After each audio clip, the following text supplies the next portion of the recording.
I woke up this morning and the first video I saw was Moist Critical reacting to a video I made about how much money my game made. I saw a really interesting video today from a game developer that dives deep into the financials of developing a game. They show the exact amount of money that their game has made, where it all comes from, how it all works, and it was really eye-opening.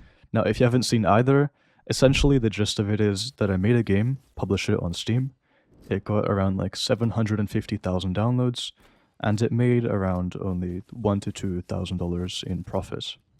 And you guys had a lot of questions about like marketing, how much money I made from that video, why I didn't make it paid. So I might as well just answer it all here, and hopefully it'll be interesting. So strap in. The first question slash suggestion that I kept getting was, why didn't I make it paid, like $1 to $3?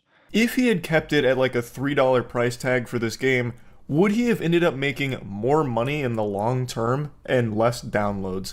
Because the downloads didn't translate to, oodles of cash or anything. Would it have been more financially viable to keep this as a pay-to-play game and instead just try and make more people aware of its existence, as opposed to trying to get it to foster a community through a large number of downloads by being free-to-play and hoping that they spend money on the skins? And that's a fair point, so I'm going to try that. I didn't really like the free-to-play model where I'm trying to like shove microtransactions down people's throats. So I'm gonna remove a bunch of microtransactions and make it like $2 and see how that goes. See if it affects player counts too substantially. Yeah, we'll see. I'll make another video and stay tuned for that. Next question was, why did it take me 3,000 hours to make this game? And I mean, that's a pretty fair question. 3,000 hours sounds completely crazy. And the truth is that when I started this project like 4 years ago, I was a complete idiot and noob at game development. I had no idea what I was doing and I was just following tutorials. And in fact, I was so bad that I had to restart the game 3 times. So the first time I lost the entire project files entirely, so then I restarted.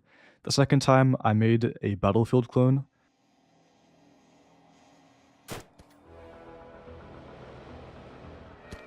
I have cover, bro. Did I hit you? Did I hit you? Which was competing with like a $1 million franchise, and it just didn't go well. Players didn't really like it. It wasn't unique. So the third time, which is what the game currently is, I made a movement shooter. And so, yeah, that's why it took so long. However, now with all this knowledge and with the invention of something called ChatGPT, I could probably remake the game from scratch in about a couple months. In fact, I already have done similar stuff. Like in a week, I made an FPS game in this video. So yeah, I guess 3,000 hours is excessive, but not when you're still learning game development. Now onto why I think my game sort of flopped and wasn't successful. So I'm going to look at this through 2 main angles. One, actual engagement with the game, and 2, microtransactions. So I've been aware that players aren't super engaged with my game, so I've tried to increase engagement for ages by doing stuff like analytics and seeing what the problems are, and I found that most people complete the tutorial entirely, but a lot quit after their first game. And this is despite fairly positive reviews. And truthfully, I'm not exactly sure what's going on.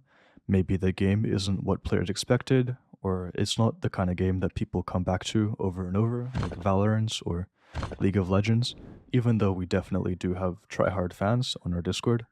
But one explanation I do have is that there's super low commitments to free-to-play games. So if a game's free, pretty much everyone just adds it to their library, and then there's like a super small portion that are actually genuinely interested. It's quite different for pay-to-play games, because only the people who are interested actually pay to buy the game. So I can say from personal experience, I have added so many free games to my Steam library and never even touched them. Or maybe I played them for like 10 minutes and something slightly ticked me off, and I just immediately quit the game. I think that's what's going on here. It's just that it's free, and that's why we got a lot of downloads and not a lot of engagement. Another explanation is that we live in a capitalist system.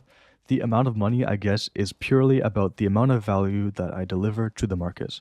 And many people pointed out that the reason that my game did not do well is simply because this isn't something that the market is dying for. And I think that's completely fair. There's plenty of similar indie FPS games that do similar stuff to my game. And it's also a small market, so the market for arena shooters is quite small now, and the market for tactical, hardcore FPS games like BattleBit are much larger. Therefore, they make more money because those games are serving more people. So yeah, that's, I guess, the engagement side. Now, in terms of microtransactions, obviously engagement is a big factor. If not many people play the game for a long time, not many people will buy in-game purchases, but there are definitely other factors at play. So the biggest country by downloads for my game is Russia. And with sanctions, players have to somehow circumvent them to buy stuff in-game, which is really hard to do, and especially hard to do for kids, who are my primary target market. Speaking of kids, kids don't have a lot of purchasing power, aside from stealing their mom's credit card, so that definitely plays into it. And also, a lot of my players come from poorer countries like South America and such, so makes sense why there isn't a lot of money to be made there. And I just want to clarify, I'm not salty at all for the amount of money I got. I think the way I was compensated is purely a reflection of the decisions I made, and that's the reality of doing business. The market is a huge reality check. It doesn't matter how much effort you put into something. If it doesn't deliver significant value to the right people or to a large enough amount of people, you're not going to make much money. And I think that's a good system. Now, a lot of people just straight up accuse me of lying about downloads because the concurrent users is so low. So I just want to clear something up so you guys can understand why the concurrent users is so low. So the 750,000 downloads is spread out over 2 years. The highest amount of downloads I ever got in a single day was around 3,000, and now it sort of averages between 500 to 700 downloads per day, with the average playtime being so short, like around 13 minutes, and also players not really being retained for multiple days. So if you divide like this 500 by 24 hours, you get roughly the concurrent users. Now, another question I got was why I used downloads as a metric as opposed to peak concurrent users, and you guys felt like it was sort of misleading, that I got a lot of downloads, but players weren't engaged, so it's fair enough that I didn't make much money. And I guess that's sort of the point of this video, like I'm trying to step through like why that happened. The reason I use downloads instead of peak concurrent users is just because it's a simpler thing to understand, and it's also useful to look at it through the lens of how many downloads I got, how many users I could engage, and then how much like I could monetize.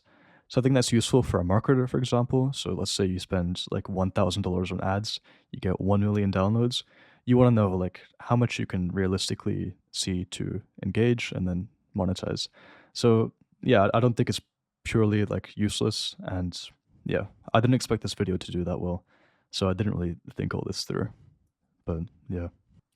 Next question was how much money I made from the YouTube video. So I made $126.71. I'm pretty sure this is in Australian dollars, but I'm not really sure. I'm new to monetization and stuff. This, you can see this graph starts on like the 6th of September, and that's because I only got monetized about like halfway through when the video blew up, around 50,000 views. So this might be a bit larger. In fact, it definitely is a lot larger because this is delayed by like 4 days, it looks like. I'm not sure why. So yeah, it might be closer to like $150, which is pretty cool. Also from Charlie's video, who brought a lot of attention to my game. You guys are super sweet, and a lot of you guys just supported me by buying stuff in-game, which is super cool. I made $108 from that, and that's from stuff like DLCs and in-game revenue, so super cool. In total, that adds up to like $250 roughly. So yeah, super awesome from one video. Now the final question was that video a publicity stunt to market my game? And the answer is yes. Although I didn't email the YouTube algorithm or Charlie to make that video blow up, and it did blow up by my standards, like it got way more views than all my other videos, which I'm super grateful for. I did make that video with the intention of marketing my game. Like I didn't make it for shits and giggles. I made it to like for entertainment purposes and for like knowledge purposes for like other developers, but also to get more eyeballs on my game. And yeah, I don't know what to say about that. So yeah, I hope you found this interesting. If you have more questions, I can answer them in the comments. Subscribe for more videos. I'm making a horror game soon, and maybe continuing on Paint Warfare. We'll see. Enjoy, have a sick day. Bye. Oh, also, thank you for all the super nice comments. I really appreciate it. There's some hate comments, but that's okay. Thank you very much.